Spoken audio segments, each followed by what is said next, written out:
Good morning. Welcome to CATEX-TV. This is a live broadcast from Princeton, New Jersey. Today is Wednesday, September 2nd, 2009. It's 11:30 a.m. Eastern Daylight Time in the U.S. It's 4:30 p.m. in London, 12:30 p.m. in Bermuda. In Mexico City, it's 10:30 in the morning. If you need to reach us during the broadcast, you can phone in toll-free to 1-866-667-CATEX. Overseas, our AOL Instant Mail address is CATEX-TV. On this day in history, in 1666, the Great Fire of London occurred, scorching 400 acres of downtown London, including the original St. Paul's Cathedral. Some 13,000 homes were destroyed. A little closer to home chronologically, in 1998, the Swiss Air MD-11 went down off the coast of Newfoundland. Actually, it was the coast of Nova Scotia by Peggy's Cove on the way from Boston to Zurich. JFK in New York to Geneva. It was the UN flight, JFK to Geneva, and all 229 people were killed. And we have a bit of a breaking story. This is coming from India. The chief minister of one of the more populous states, Andhra Pradesh, which is the location for Hyderabad, as well as many other Western IT outsourcing efforts, would be akin to, for example, the governor of New York, is missing. His helicopter is presumed down. He took off from Hyderabad this morning. His name is Rajashkara Reddy, R-E-D-D-Y. The helicopter disappeared in bad weather as it flew over forests where Maoist rebels are known to operate. The Indian Air Force is out in force right now with helicopters and small planes trying to locate the helicopter. They cannot find it. They're appealing to people living in and around the Nalamala forest where the helicopter went down to look for the chief minister, saying he might be stranded in a remote place. There was apparently very heavy rain in the area. Mr. Reddy and 4 others took off from the Hyderabad airport at about 3:15 a.m. Greenwich Mean Time. And they were heading up to the Chittor district, and he's still missing. So this is sort of big news in India. Now to our main news, there were several bomb attacks in Greece this morning. 2 bombs exploded separately across the country. One is outside the Athens Stock Exchange, and another one was outside a government building in the northern city of Thessalonica.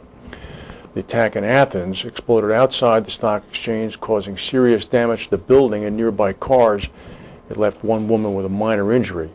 According to observers and the police, the blast caused extensive damage to the stock exchange building itself and blew up 5 cars, which were parked in front. Police say that the methodology of the blast pointed to the revolutionary struggle, a far-left group, although no one's yet claimed responsibility. The second bomb was hidden in a cooking pot. It exploded near a government building in Thessalonica, causing some damage but no injuries. Public phone warnings to Greek media were made before both blasts, so this increases the likelihood that it was done by an anarchist group. In Indonesia, there was a gigantic earthquake this morning, a 7.0. It's off the coast of Java, as you see here in the blue. It killed at least 15 people. That number is going to rise exponentially. Java is the main island of Indonesia. 235 million people live in Indonesia. Observers say that the earthquake caused tall buildings to shake, as well as we see in this picture, much smaller buildings to be absolutely smashed. A tsunami warning was issued right after the quake struck at 7:55 a.m. Greenwich Mean Time, but it was revoked an hour later. We'll keep our eyes on this and try to get some more stories and reports on it. We're getting some feedback now from Hurricane Ximena. It pounded the middle of Mexico's Baja Peninsula this morning. It hit Los Cabos on the tip last night. It had weakened to about 105 miles per hour by this morning. It did not do as much damage at Los Cabos than had been feared. By the time it hit, it had been a Category 3 hurricane, and apparently the damage has not been nearly as bad as they had anticipated. Mexican authorities had prepared shelters to house up to 30,000 people. Many people stayed home. There does not seem to be any reports yet as to damage or any loss of life. In the Atlantic, however, Hurricane Erika, as we see here, is a tropical storm right now, has winds of about 45 miles per hour, and you see it's slowly projected to make its way glancing over Puerto Rico and then north of Hispaniola. And then sometime after 2 a.m. Monday morning, we'll be in the region of the Bahamas. Obviously, the Hurricane Service is watching that very closely. If it does intensify, you can see it's on a direct path to South Florida. In California, today may be a day of progress. Firefighters made some dramatic gains this morning on the wildfire north of Los Angeles. They were buoyed by lower temperatures and higher humidity. Firefighters early today touched off backfires behind homes along the edges of the Angeles National Forest. Bulldozers were scratching out a line, a fire break. They still have about 94 miles of fire break line to build. The authorities have lifted some evacuation orders. However, thousands of people still remain out of their homes.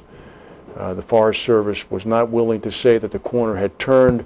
The spokesman said, right now, if I were in a boxing match, I'd say that we were even today. There's still concern about the Mount Wilson Observatory, where the television transmitters are, as well as the telescope equipment. The fire as a whole right now seems to be about 22% contained.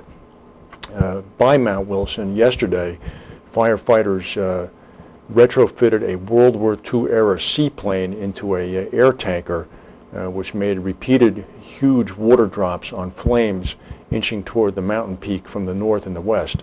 There was some footage of that on CNN. There was also footage on CNN of the Forestry Service's DC-10 tanker, which was dropping water and flame retardant chemicals on the fire.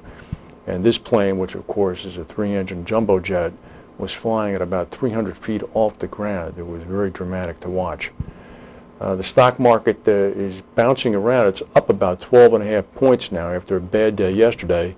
Our first story after the break coming up will be about U.S. unemployment data, which is not so good, but the market is taking it in stride today.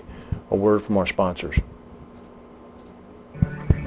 Every day, the world wakes up and goes to work, pursuing the unique opportunities that lead the global economy forward. The complexity and close connectivity of today's global marketplace is a true modern miracle that can create unparalleled success. But it takes confidence, passion, innovation, and understanding. Enabling opportunity. Protecting capital. Engineering innovation. Investing in your future. Ensuring continuity. Finding the right balance. It takes Aon.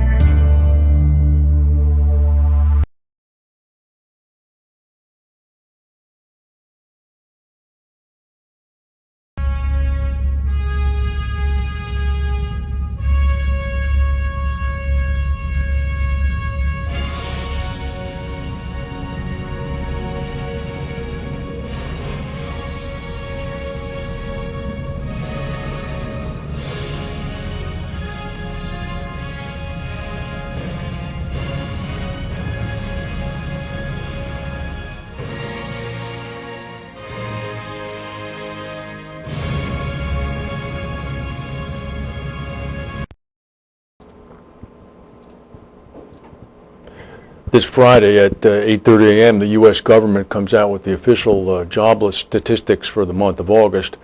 However, as is usual, one of the big payroll companies in the U.S. comes out with their report a few days earlier. That's ADP, Automatic Data Processing. Their report came out this morning, and they say that the job loss during the month of August was 298,000. That follows a revised estimate of 360,000 for the month of July. Today's number, however, underscores the danger that consumer spending may continue to be slow to come back in the coming months. The interesting thing about this is that many people had expected that the 289,000 figure that came out today was in fact going to be as low as 250,000, 270,000. So the median estimate was 250,000 by 32 economists polled by Bloomberg. So it came out about 40 some odd, 50,000 more than that. Stock market remains up about 13 points now, so I guess the market is digesting that. There was some other good news in there that floated